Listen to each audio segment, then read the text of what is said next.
Mukunda jewellery block buster chain Mela flat 5.99% మాత్రమే. నమస్తే, welcome to Telugu popular TV. నేను సౌజన్య.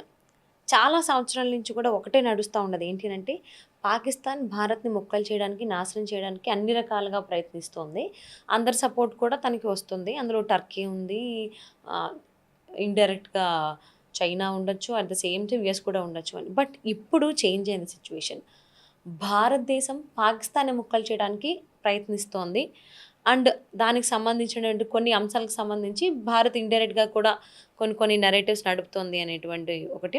అట్ ద సేమ్ టైం పాకిస్తాన్కి support చేస్తున్న టర్కీ కూడా బుద్ధి చెప్పడానికి భారత్ సిద్ధంగా ఉంది.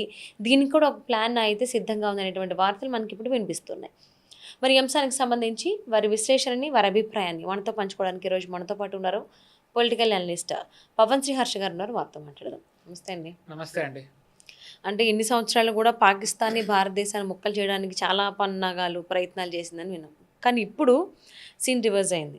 భారత్ పాకిస్తాన్ ముక్కలు చేయడానికి ప్రయత్నాలు చేస్తోంది. సక్సెస్ కూడా అయ్యేటువంటి అవకాశాలు ఉన్నటువంటి వార్తలు వినిపిస్తున్నాయి. ఇదొకటి ఆశ్చర్యానికి గురవుతున్న ఇంకొక అంశం అయితే, ఇది కాకుండా తాలిబాన్లకి, రష్యాకి జరిగినటువంటి ఒప్పందంలో ఇప్పుడు భారత్ కూడా ఇన్వాల్వ్మెంట్ ఉంది అనేటువంటి వార్త నాకు అసలు చాలా షాకింగ్గా ఉంది. తాలిబాన్లకి, రష్యాకి ఒప్పందం జరగడం ఏంటి, దాంట్లో భారత్ ఉండడం ఏంటి, అసలు ఇది ఎలా పాసిబుల్? అంటే పాకిస్తాన్ అనేది మనకి తెలిసినది, ఉన్నంత కాలం మనకి ఏదో ఒక తలనొప్పి తెస్తూనే ఉంటుంది. అది అవునవును.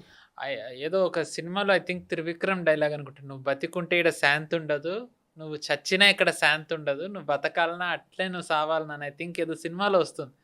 అలాగా పాకిస్తాన్ అనే దేశం ఉన్నంత వరకు మనకి శాంతి లేదు. అది ఖచ్చితంగా అది ఉండనివ్వదు. సో పాకిస్తాన్ అది మనం ఆబ్వియస్లీ కలుపుకోలేము, మొత్తం అది ఉండాలి. కానీ అది ఉండకూడదు. అది చేయాలంటే ఏం చేయాలి? పాకిస్తాన్ని ముక్కలు చేయాలి. ఇదేమీ అనుకోగానే జరిగిపోయేది కాదు. అంటే చాలామంది అనుకోవచ్చు ఇది ఎప్పటి నుంచో అంటున్నారు ఏం అవ్వట్లే, ఎప్పటి నుంచి అంటున్నారు ఏం అవ్వట్లే. ఇప్పుడు సోవియట్ యూనియన్ని ముక్కలు చేయడానికి 4.5 దశాబ్దాలు యుఎస్ మొత్తం అంతా నడిపింది. 45 నుంచి మొదలెడితే 91లో అయింది. 46 ఏళ్ళు. బంగ్లాదేశ్ అనే దేశం ఏర్పడ్డప్పటి నుంచి 53 ఏళ్ళు ఎదురు చూస్తారు మళ్ళీ తిరిగి బంగ్లాదేశ్ని వాళ్ళ ఆధీనంలోకి తెచ్చుకోవడానికి, షేక్ హసీనాని దింపి 24లో. 2011లో వీళ్ళు యాక్చువల్గా ఐసిస్ని క్రియేట్ చేసి బషర్ అల్ అసద్ని దింపుదాం అనుకుంటే అది అవ్వకపోతే 13 ఏళ్ళు 14 ఏళ్ళు ఎదురు చూసి మళ్ళీ బషర్ అల్ అసద్ని గవర్నమెంట్ని కూలగొట్టి వీళ్ళు సిరియాలో మళ్ళీ తిరిగి అధికారంలోకి వచ్చారు. ఐ మీన్ అది యుఎస్ అంటే US praxis, ISIS. So over night US లాంటి దేశానికి అన్నేళ్ళు పట్టింది. అంటే సూపర్ పవర్కి మనకి కొంచెం టైం పడుతుంది. ఎస్పెషల్లీ మనం చేయాలనుకుంటుంది యుఎస్ బ్యాకింగ్ ఉన్న దేశం. సూపర్ పవర్ తర్వాత ఉన్న సెకండ్ పవర్ చైనా, వీళ్ళిద్దరూ కలిపి పాకిస్తాన్ని బ్యాకింగ్ చేస్తున్నారు. సో మనం ఆ దేశాన్ని చేయాలి అంటే కనుక మనం కొంచెం మనని మనం బలపరుచుకోవాలి. సో మనం ఆ ప్రయత్నంలోనే ఉన్నాము. సో ఇప్పుడు ఏం చేయాలనుకుంటున్నాం మనం ఇందులో డైరెక్ట్ ఇన్వాల్వ్ అవ్వదలుచుకోలేదు. ఒకవేళ పాకిస్తాన్ రెచ్చగొట్టి ఏమన్నా దుశ్చర్య చేస్తే తప్ప మనం ఇన్వాల్వ్ అవ్వం డైరెక్ట్గా. సో కానీ మనము ఎవరైతే పాకిస్తాన్ని కొట్టగలరో మనం వాళ్ళకి సహాయం చేయొచ్చు. తాలిబాన్ ఎందుకంటే పాకిస్తాన్కి తాలిబాన్కి మధ్య అలాగా పచ్చగడ్డి వేస్తే భగ్గుమంటుంది, అందరికీ తెలిసిందే. కానీ ఇటీవల తాలిబాన్ అంతగా దాడులు చేయలేకపోతుంది, పాకిస్తాన్ దాడులు చేస్తున్నాం. ఎందుకంటే తాలిబాన్కి వాళ్ళ ప్రజల్ని, వాటి అసెట్స్ని అది కాపాడుకోలేకపోతుంది. ఎందుకంటే దాంట్లో బలమైన ఎయిర్ డిఫెన్స్ లేదు. సో ఆ ఎయిర్ డిఫెన్స్ లేకపోవడం వల్ల పాకిస్తానే దాడులు చేస్తాం, కానీ తాలిబాన్ తిరిగి అంత తీవ్రంగా దాడి చేయలేకపోతుంది. సో ఇప్పుడు ఆ ఎయిర్ డిఫెన్స్ బలహీనత ఏదైతే ఉందో దాన్ని బలంగా మార్చుకునే ప్రయత్నంలో తాలిబాన్ ఉంది. అందులో భాగంగానే రష్యాతోని ఏం ఒప్పందం చేసుకున్నారు అని తాలిబాన్ వాళ్ళు అంటున్నారంటే, రష్యా ఎయిర్ డిఫెన్స్ ఇచ్చేలాగా ఒప్పందాలు చేసుకున్నామని అంటుంది. మంచిదే, రష్యా ఎయిర్ డిఫెన్స్ ఇస్తుంది, తాలిబాన్ బలపడుతుంది. కానీ ఇందులో మనం ఎక్కడ వస్తామని మీరు ఇందాక అడిగారు. ఇక్కడ మనం ఎక్కడ వస్తామనే దానికంటే ముందు రష్యా నిజంగా ఎయిర్ డిఫెన్స్ రష్యా దగ్గర ఉందనేది మనం ఆడుకోవాలి. 2022 నుంచి రష్యా యుక్రెయిన్లో స్పెషల్ ఆపరేషన్ మొదలెట్టింది. అంటే సుమారు ఇప్పుడు 4 ఏళ్ళు అయిపోయింది. ఈ 4 ఏళ్లలో రష్యా నిజానికి ఎయిర్ డిఫెన్స్ చాలా బలహీనమని రుజువైంది. దాని ఆయిల్ రిఫైనరీస్ని యుక్రెయిన్ దాడి చేస్తోంది, ఎయిర్పోర్ట్లను దాడి చేస్తోంది, సివిలియన్ ఇన్ఫ్రాస్ట్రక్చర్ని దాడి చేస్తోంది. బ్రిడ్జిల మీద దాడి చేసింది, ఆర్మీ బేసెస్ మీద దాడి చేసింది, నవెల్ బేసెస్ మీద దాడి చేసింది, పోర్ట్స్ మీద దాడి చేసింది, చివరికి ఆ దేశ రాష్ట్రపతి పుతిన్ ఉండే నివాసం మీద కూడా దాడి చేసింది. కానీ రష్యా దాన్ని తిప్పి కొట్టలేకపోయింది. మిమ్మల్ని మీరే అంటే రష్యా నేను సైన్యం పరంగా బలమైనదే, నేను కాదనట్లే. రష్యన్ మిసైల్స్ కానివ్వండి, వాళ్ళ దగ్గర ఉన్న ఎయిర్ ఫోర్స్ కానివ్వండి, వాళ్ళ ట్యాంకులు అన్నీ బలమైనవే. కానీ ఎయిర్ డిఫెన్స్ కాదు. మిమ్మల్ని మీరే కాపాడుకోలేని మీరు ఆఫ్ఘనిస్తాన్ని మీరు అంటే తాలిబాన్కి మీరు ఏమి ఇస్తారు? మీరు ఏమి ఇవ్వగలరు? మిమ్మల్ని మీరే కాపాడుకోవట్లే కదా. సో ఇక్కడ నా అనుమానం ఏంటి అంటే మనం ఇందులో పరోక్ష పాత్ర పోషించే అవకాశం ఉంది. ఓకే. ఎందుకు అంటే మనం ఆపరేషన్ సింధూర్ మనకి తెలిసిందే.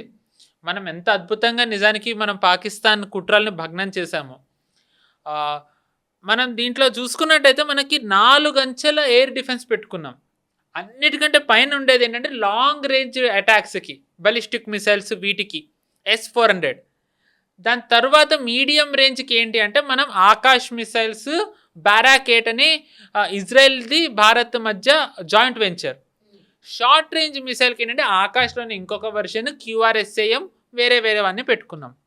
దానికంటే కిందన డ్రోన్ అటాక్లకి, మామూలు మిసైల్ అటాక్లకి వీటికి ఏంటంటే మనం ఎయిర్ డిఫెన్స్లో యాంటీ డ్రోన్ సిస్టమ్, కొన్ని క్లోజ్ ఇన్ వెపన్ సిస్టమ్ ఇలాంటివి పెట్టుకున్నాం. దీంట్లో మనం ఈ 4th లేయర్లో మీ డ్రోన్స్ ఏవైతే ఉన్నాయో వాటికే మనం ఎక్కువగా సోవియట్ వాడాం. రష్యా ఒకప్పటి USSRలో భాగమే. అవి సోవియట్వి అవి ఎంత పురాతనమైనవంటే అవి ఇప్పుడు రష్యా కూడా వాడట్లే, పనికి రావని. వాటిని మనం ఏం చేసామంటే మనం వాటిని అత్యాధునికం చేసాం. ఎలక్ట్రానికల్లీ మనం అంటే దాన్ని అప్గ్రేడ్ చేసాం. అవి ఎలక్ట్రికల్లీ అప్గ్రేడ్ చేసావు కదా ఎలక్ట్రానిక్ వార్ఫేర్కి. మనం వాటిని అప్గ్రేడ్ చేయడంతో ఇప్పుడు డ్రోన్స్ వచ్చినా ఇవొచ్చినా నిమిషానికి కొన్ని సోవియట్ 300 రౌండ్లు పేల్చగలదు. 300 రౌండ్లు నిమిషంలో పేల్చగలదు. అందుకే మనం అంత విజయవంతంగా మన మొత్తం పాకిస్తాన్ పంపిన డ్రోన్స్ని మనం నాశనం చేయగలిగాం. ఒక రకంగా మనం వాళ్ళకి రష్యాకి పంపొచ్చు. ఓకే. మనమే తాలిబాన్కి ఎందుకు డైరెక్ట్ మనం పంపకూడదు అంటే మనం తాలిబాన్ ప్రభుత్వాన్ని గుర్తించలేదు. మనం గుర్తించలేదు, రష్యా గుర్తించింది. మనకి రష్యాకి మధ్య ఉన్న సత్సంబంధాలు తెలిసిందే. ఇన్ఫ్యాక్ట్ రష్యా వాళ్ళు తాలిబాన్ని కలిసే ముందర ఎవరైతే ఆ సెక్యూరిటీ కౌన్సిల్ని లీడ్ చేశానున్నారో సెర్గే షోగు ఆయన పేరు, ఆయన ఇదివరకటి రక్షణ మంత్రి రష్యాకి, ఆయన అజిత్ దోవల్ గారిని కలిశారు. దోవల్ గారిని కలిసి మన రిలేషన్ ఏదైతే ఉందో అది చాలా స్ట్రాంగ్, ఏవైతే డైలాగులు చెప్తారో ఇద్దరు ఒకళ్ళకొకళ్ళు చెప్పుకున్నారు. సో రష్యాకి కూడా చైనా తాలిబాన్ ఉండడం దానికి కూడా మంచిది. ఎందుకంటే ఐసిస్కి రష్యా థ్రెట్ ఉంది. రష్యాలో ఎక్కువగా ఐసిస్ దాడులు జరిగే అవకాశం ఉంది. సో ఆ ఐసిస్కి కొట్టగలిగే ఒకే ఒక్కటి ఎవరు అంటే తాలిబాన్. ఎందుకంటే రష్యాకి ఈ ఐసిస్ వాళ్ళు ఎక్కువగా కజాఖ్స్తాన్, ఐ థింక్ తుర్కమెనిస్తాన్, ఇవేవైతే ఒకప్పటి USSRలో భాగమైన దేశాలు ఉన్నాయో వాటి నుంచి ఎక్కువ వెళ్తారు. ఈ దేశాలకి తాలిబాన్ సరిహద్దు కూడా కలుస్తుంది. సో ఇంటెలిజెన్స్లో కానివ్వండి, ఒకవేళ వాళ్ళు ఏమైనా కుట్రలు చేసి చెప్పడానికి, భగ్నం చేయడానికి తాలిబాన్ అవసరం ఉంది. సో తాలిబాన్ అందుకని బలపరచాలి. సో అందుకని తాలిబాన్ని బలపరుస్తున్నారు. మనకి తాలిబాన్కి ఇప్పుడు సంబంధాలు బాగానే ఉన్నాయి. వాళ్ళు మనకి ధన్యవాదాలు ఎప్పుడు తెలుపుతుంటారు. ఇటీవల మనం కూడా వాళ్ళతోని కొన్ని ఒప్పందాలు చేసుకున్నాం. సో వాళ్ళ జనాలకి మనం ఏవైతే అవసరమో మనం అవన్నీ జనాలకి అందించడంలో మనం ఎప్పుడు ముందరంటున్నాం. సో దట్ ఆ జనాలకి ఏమీ అందకపోతే ఏమవుతుంది, అంతిమంగా ప్రభుత్వం మీద వ్యతిరేకత వస్తుంది. అంటే తాలిబాన్ మీద ప్రజలకి వ్యతిరేకత రాకుండా ఉండడానికి మన వంతు పాత్ర మనం పోషిస్తున్నాం. Can you imagine? ఎందుకంటే తాలిబాన్ అక్కడ ఉండడం మనకు అవసరం. ఎందుకంటే తాలిబాన్ పాకిస్తాన్ నిద్రపోనివ్వదు. సో ఇప్పుడు అంతిమంగా ఏంటి అంటే పాకిస్తాన్ బలహీన పడాలి, దాని ద్వారా అది ముక్కలవ్వాలి. కానీ అది మనమే చేయాలన్న అవసరం లేదు, మన పేరు కూడా రావక్కర్లేదు. దోవల్ డాక్టర్ అని అంటారు చాలామంది. దోవల్ గారు ఒకసారి మాట్లాడుతూ అదే అన్నారు, ఎంతోమంది దేశాన్ని కాపాడడానికి పనిచేస్తున్నారు, కొన్ని వందల మంది పనిచేస్తున్నారు, వాళ్ళు ఎవరో కూడా ఎవరికి తెలియదు, వాళ్ళు పేరు కోరుకోరని. సో సింపుల్గా మన దోవల్ డాక్టర్ ఏంటంటే ఇప్పుడు అదే, మనమే అన్నీ కనబడేలా చేయాలని అవసరం లేదు, మన పని అవ్వాలి. అందులో మనది తెలిస్తే తెలియకపోతే తెలియకపోని అంతే. సో ఇప్పుడు మనం ప్రత్యక్షంగా మనం తాలిబాన్కి ఏం సహాయం చేయకపోవచ్చు, ప్రత్యక్షంగా మన పాత్ర ఉండకపోవచ్చు, ప్రత్యక్షంగా పాకిస్తాన్ బలహీనపరచడంలో మనం లేకపోవచ్చు, పరోక్షంగా మనం ఏమైతే చేయాలో చేస్తాం, అది పాకిస్తాన్కి కూడా తెలుసు, అందరికీ తెలుసు. కానీ మనం ఆధారాలు లేకుండా ఎవరు ఏమీ చేయలేరు. సో ఎందుకు అంటే మనం ఇంకా ఎదగాలనుకుంటున్నాం. అంటే మన గ్రోత్కి ఒక పెద్ద ఆబ్స్టికల్ పాకిస్తాన్ ఆబ్స్టికల్ కనుక పోతే కనుక మన గ్రోత్కి చాలా మటుకు మార్గం సుగమం అవుతుంది. సో అందుకనే మనం పాకిస్తాన్ వీక్ అవ్వాలనుకుంటున్నాం. కానీ పాకిస్తాన్ అనే దేశం సొంతంగా బలపడే దేశం కాదు, దాన్ని అందరూ బలపరుస్తూ ఉంటారు. యుఎస్ బలపరుస్తుంది, చైనా బలపరుస్తుంది. యుఎస్ బలపరచడంతో పాటు యుఎస్ ప్రాక్సీ అయిన టర్కీ బలపరుస్తుంది. మనం చూసాం యుఎన్లో ఎప్పుడు కాశ్మీర్ గురించి టర్కీ మాట్లాడుతుంది. ఇక్కడ పిఎఫ్ఐ వాళ్ళతో కూడా టర్కీకి సంబంధాలు ఉండేవి. 2019 ఎన్నికల ముందు టర్కీ ఇక్కడ రాజకీయాల్లో పొలిటికల్ పార్టీస్ని కలిసింది, ఎన్నికలను ప్రభావితం చేయాలనుకుంది. ఆపరేషన్ సింధూర్ అప్పుడు మనం చూసాం టర్కీ ప్రత్యక్షంగా డ్రోన్స్ పంపింది మన మీదకి, ఎందుకంటే టర్కీ డ్రోన్స్ వాడారు పాకిస్తాన్ వాళ్ళు. సో టర్కీ ఇంత చేసినప్పుడు మరి మనం కూడా ఏమన్నా టర్కీకి రిటర్న్ గిఫ్ట్ ఇవ్వాలి, ఖచ్చితంగా ఇవ్వాలి. సో అండ్ మనం ఇంకా ఏమి ఇస్తున్నామో మనం ఏం కన్ఫర్మ్ చేయలేదు, అది టర్కీనే కన్ఫర్మ్ చేసింది. టర్కీకి ఏంటి అంటే సైప్రస్, గ్రీస్ ఈ 2 దేశాలు ఉన్నాయి. ఈ 2 దేశాలతోనే టర్కీకి పడదు. సైప్రస్లోని చాలా మటుకు భూభాగాన్ని టర్కీ ఆక్రమించేసుకుంది, అది సైప్రస్ ఇవ్వమని అంటే ఇవ్వట్లే. సో అండ్ గ్రీస్తోని కూడా కొంచెం గొడవలు ఉన్నాయన్నమాట. ఈ రెండింటికి భారత్ మన బ్రహ్మోస్ని పంపిస్తోంది అని చెప్పి టర్కీనే కన్ఫర్మ్ చేసింది. మనం కన్ఫర్మ్ చేయలే, మనము మాట్లాడలే, గ్రీస్ మాట్లాడలే, సైప్రస్ మాట్లాడలేదు. టర్కీనే కన్ఫర్మ్ చేసింది భారత్ ఈ దేశాలకి బ్రహ్మోస్ పంపిస్తోందని. అండ్ దీనికి ఒక కారణం ఏంటి అంటే కిందటి వారమో ముందు వారమో సైప్రస్ రాష్ట్రపతి భారత్ వచ్చారు. వచ్చినప్పుడు మన మధ్య 2 దేశాల మధ్య ఉన్న ద్వైపాక్షిక సంబంధాలు ఏవైతే ఉన్నాయో మనం వాటిని నెక్స్ట్ లెవెల్కి తీసుకెళ్తున్నాం. స్ట్రాటజిక్ పార్ట్నర్షిప్ అని ఏదో మనం దాన్ని ఇంకా అడ్వాన్స్ చేసుకున్నాం, అంటే డిఫెన్స్లో కూడా సహాయపడేలా. సో ఇప్పుడు ఏ దేశానికైనా సరే వాళ్ళు బలంగా ఉంటేనే వేరే దేశాలతో వాళ్ళు సహాయం చేయడం కానివ్వండి, వేరే దేశాలకు చేయగలరు. ఇప్పుడు సైప్రస్ మన అవసరాలకు ఏమైనా చేయాలంటే అది బలంగా ఉండాలి, గ్రీస్ మనకి ఏమైనా చేయాలంటే అది బలంగా ఉండాలి. వాటికి బలపరుచుకునే శక్తి లేనప్పుడు అవి వేరే దేశాల వైపు చూస్తే ఎవరు సాయం చేస్తారని మనం అక్కడ మనం వైపు చూసినప్పుడు మనం చేస్తున్నాం. మనకి దీనివల్ల కారణం ఏంటి అంటే ఈ దేశాలన్నీ కూడా మెడిటరేనియన్ సీ కోస్టల్ రీజన్లోకి వస్తాయి. ఈ మెడిటరేనియన్ సీలో ఏంటి అంటే ఎక్కువగా సైప్రస్కి ఇంకా గ్రీస్కి ఓ రకంగా వాళ్ళ జోన్ ఎక్కువ. టర్కీ ఏం చేయాలనుకుంటుంది, వీళ్ళది కట్ చేసేసి నాదే ఎక్కువ ఉంది, వీళ్ళది తక్కువ ఈ మెడిటరేనియన్ సీల అధికారం అని టర్కీ క్లెయిమ్ చేసే ప్రయత్నం చేస్తుంది. ఎందుకు అంటే 2 కారణాలు. ఒకటి, అక్కడ గ్యాస్ నిల్వలు చాలా ఉన్నాయి. సో మనం ఇప్పుడు చూస్తున్నాం ఎవరి గ్యాస్ ఉంటే కనుక దేశానికి ఎంత పంట పండుతుందో. ఇరాన్ది సింపుల్గా దానికోసమైనా యుద్ధానికి వెళ్ళారు, వెనిజువేలా కానీ. సో ఇప్పుడు ఆ గ్యాస్ నిల్వలు వస్తే టర్కీ ఆర్థికంగా ఇప్పుడు చాలా బలహీనమైన పరిస్థితిలో ఉంది, దాని భవిష్యత్తు మారిపోతుంది. అందుకని టర్కీ ఆ ప్రయత్నం చేస్తుంది. రెండోది, మోదీ గారు బీఆర్ఐకి ప్రత్యామ్నాయం టర్కీకి ఏదైతే గేట్వే యూరోప్కి నేనే ఒక గేట్వే అని ఏదైతే టర్కీకి ఒక అహంకారం ఉందో దానికి ప్రత్యామ్నాయంగా ఐమెక్ కారిడార్ని మనం ప్రకటించాం ఇక్కడ G20 జరిగినప్పుడు 23లో. దానికి మెడిటరేనియన్ సీ ద్వారానే వెళ్ళాలి. సో ఇప్పుడు మెడిటరేనియన్ సీ ద్వారా వెళ్ళాలి అంటే టర్కీకి కనుక మెడిటరేనియన్ సీలో ఆధిపత్యం ఉంటే అది ఎందుకు ఒప్పుకుంటుంది? సో ఇక్కడ మనకి జియోపొలిటికల్లీ మనం టర్కీని నిలువరించడం చాలా అవసరం. సో అందుకనే మనం టర్కీని ఏ విధంగా నియంత్రించవచ్చో మనం అవన్నీ చేస్తున్నాం. మోదీ గారు ఇటీవల ఇటలీ కూడా అందుకే వెళ్ళారు. ఇటలీ కూడా ఐమెక్ కారిడార్లో చాలా కీలక పాత్ర పోషిస్తుంది. సో మరి మేబీ ఆ దేశాల మధ్య కూడా ద్వైపాక్షికంగా మరి ఏం అన్నీ బయటికి చెప్పరు. సో మరి మనకి తెలియదు ఏం మాట్లాడారు అంటే. మనం చూసుకుంటే గనక నేను ఇక్కడ మనం లాస్ట్ ఫ్యూ ఎపిసోడ్స్లో మనం మాట్లాడుతూ వచ్చాం ఎలాగ మనం ఇంటర్నల్ క్లీనింగ్ జరుగుతోంది. డిటెక్ట్, డిలీట్, డిపోర్ట్ కానివ్వండి, FCRAల మీద కానివ్వండి, ఇల్లీగల్ కన్వర్జన్స్ మీద కానివ్వండి, ట్రైబల్స్ని మార్చాలనే కుట్రలో కానివ్వండి, దళితులని హిందువుల నుంచి వేరు చేయడంలో కానివ్వండి, ఇక్కడ రాడికల్ ఇస్లాం పెరగడం, వీటన్నిటిని మనం కంటైన్ చేయాలనుకుంటున్నాం. అంటే వీటికి ఒక సమాధానం కానీ వీటిని మనం దేశంలో ఎంత నిలువరించినా దీనికి సోర్స్ ఏదైతే ఉందో మనం దాన్ని కంటైన్ చేయనంత వరకు మనకి సమస్య అలాగే ఉంటుంది. వీటిలలో ఒకటి పాకిస్తాన్ అయితే ఇంకొకటి టర్కీ. సో అండ్ ఇంకొకటి మనం గత ఎపిసోడ్లోనే ఉత్తరప్రదేశ్ ఎన్నికలది మాట్లాడుకున్నాం. నేను ఇక్కడ గతంలో కూడా చెప్పాను, ఉత్తరప్రదేశ్ సరిహద్దు ఏదైతే నేపాల్ అటువైపు వస్తుందో అక్కడ టర్కీ దాని ఎన్జిఓస్ ద్వారా ఇస్లాంని స్ప్రెడ్ చేస్తూ రాడికల్ ఎలిమెంట్స్ని అక్కడ బస చేయిస్తోంది. ఉత్తరప్రదేశ్ సరిహద్దులో మసీదులు కట్టి మదర్సాలు కట్టి అక్కడ వాళ్ళ ద్వారా రాడికల్ యాక్టివిటీస్ జరిగి కన్వర్జన్స్ కానివ్వండి, ఏవైతే illegal activities anti national activities చేయొచ్చో వాటన్నిటికీ ఉత్తరప్రదేశ్కి అటువైపు ఉన్న నేపాల్ సరిహద్దు ఒక కేంద్రంగా మారింది. ఇక్కడ కూడా నేను మీకు చెప్పాను, ఐ థింక్ 2-3 ఎపిసోడ్స్ బ్యాక్, ఆ నేపాల్ సరిహద్దుకి మన వైపే ఉత్తరప్రదేశ్లో మొత్తం మసీదులు మదర్సాలే.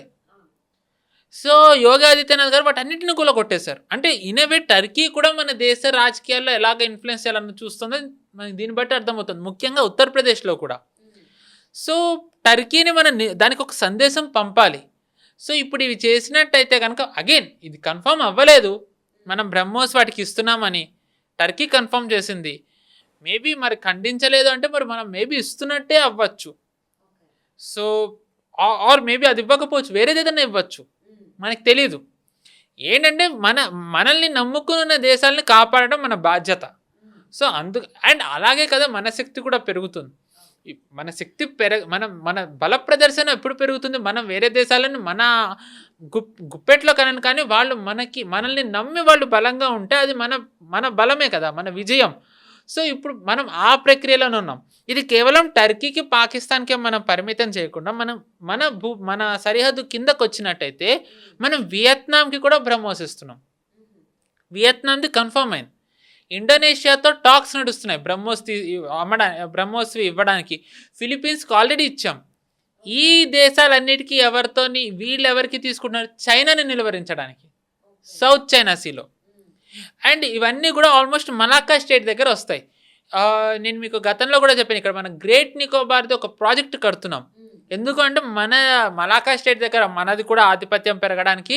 ఎట్ ది సేమ్ టైం నికోబార్లో ఏంటి అంటే ఒకటి అక్కడ గ్యాస్ నిల్వలు చాలా ఉన్నాయి. అవి గనక వచ్చినట్టయితే ఇప్పుడు మనం 80% ఎంతో ఇంపోర్ట్ చేసుకుంటాం.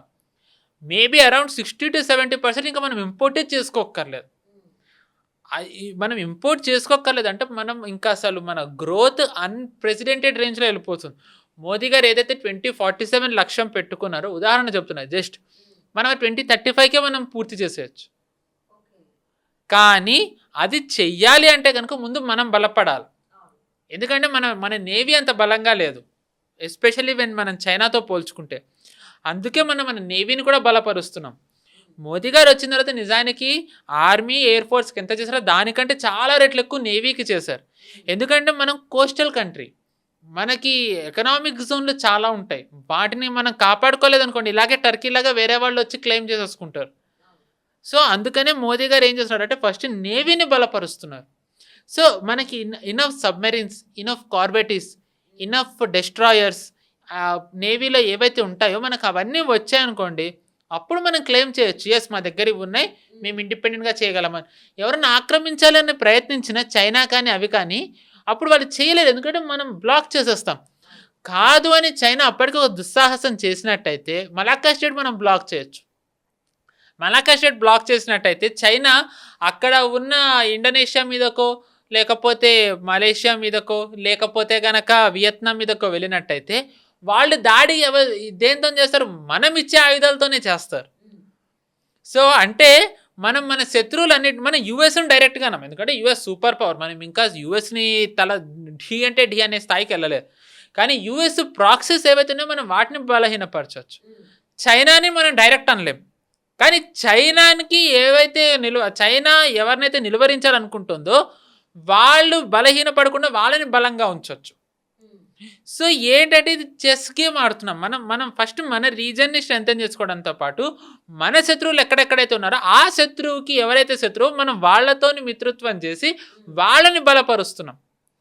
సో ఇది ఏమంటారు, క్యాట్ అండ్ మౌస్ గేమా, చెస్ గేమా? సో ఇది అలా నడుస్తోంది.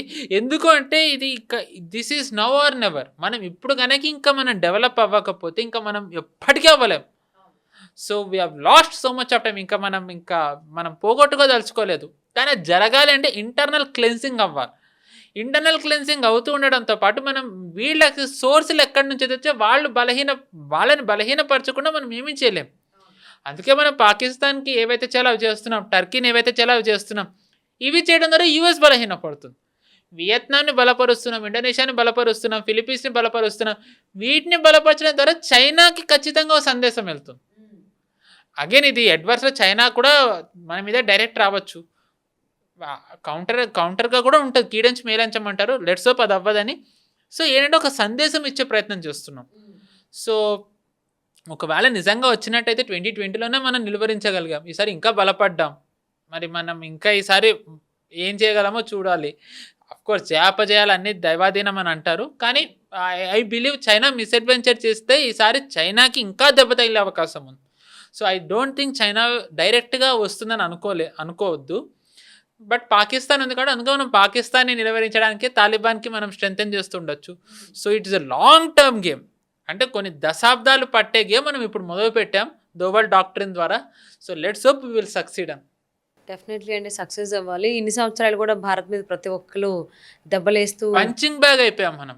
అలా అలా వచ్చేవాళ్ళు ఏం చేస్తే తిరిగి ఏం చేయలేరని. బట్ ఇప్పుడు తిరిగి రివర్స్ ఇవ్వడానికి మనం రెడీగా ఉన్నాం. 100%. సో అన్ని రకాలుగా ఎవరెవరికి ఎలా ఇవ్వాలో, ఎంత గట్టిగా ఇవ్వాలో, ఎంత మంచిగా ఇవ్వాలో అన్ని రకాలుగా ఇవ్వడానికి రెడీగా ఉన్నాం కాబట్టి సో అదైతే సక్సెస్ అవ్వాలి. తిరిగి రిటర్న్ గిఫ్ట్స్ ఇచ్చే దాంట్లో అని నేను మనస్ఫూర్తిగా కోరుకుంటున్నాను. నమస్తే అండి. థ్యాంక్ యూ అండి. నమస్తే. Thank you.